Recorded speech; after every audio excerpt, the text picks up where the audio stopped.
প্রতিদিন টেলিভিশন খুললেই দেখবেন আয়নাঘরের কাহিনী।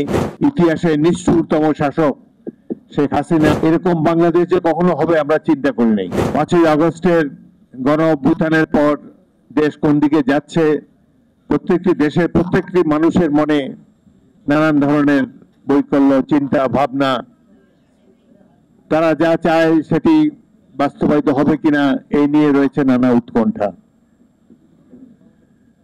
17টি বছর আমরা স্বৈরাচার হাসিনার আমলে নানাভাবে নির্যাতিত হয়েছি। প্রতিদিন টেলিভিশন খুললেই দেখবেন আয়নাঘরের কাহিনী। কিভাবে গুম হয়েছে পরিবারের পর পরিবার, কিভাবে বাবা মাকে না জানিয়ে ছাত্ররা রাজপথে এসে গুলির শিকার হয়েছে, কিভাবে হেলিকপ্টার থেকে গুলি করে শিশুদেরকে হত্যা করা হয়েছে। অবর্ণনীয় এক কাহিনী। এরকম বাংলাদেশ যে কখনো হবে আমরা চিন্তা করি নাই। এই শেখ হাসিনার শাসন আমাদেরকে স্মরণ করিয়ে দেয় এখানে 9 মাসের শাসনের কথা। তার আগেও বিভিন্ন সময় নির্যাতিত হয়েছি আমরা। আমাদের ভাষার দাবি পদদলিত হয়েছে, গণতন্ত্রের দাবি বারংবার পদদলিত হয়েছে, নির্বাচনের কোনো অর্থই হয় না, আমাদের ভোটের কোনো মূল্য ছিল না। নানাভাবে বাংলাদেশের মানুষ দিনের পর দিন, বছরের পর বছর সংগ্রাম করে এসেছে।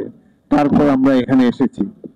অবশেষে ইতিহাসের নিষ্ঠুরতম শাসক শেখ হাসিনার অত্যাচার নিপীড়নে সারা দেশে যখন মানুষ কম্পমান, আল্লাহর আরশ কেঁপে উঠেছে নির্যাতিত মানুষের ফরিয়াদে, তখন একসময় আল্লাহর রহমতে এই দুঃশাসনের হাত থেকে আমরা মুক্তি পেয়েছি।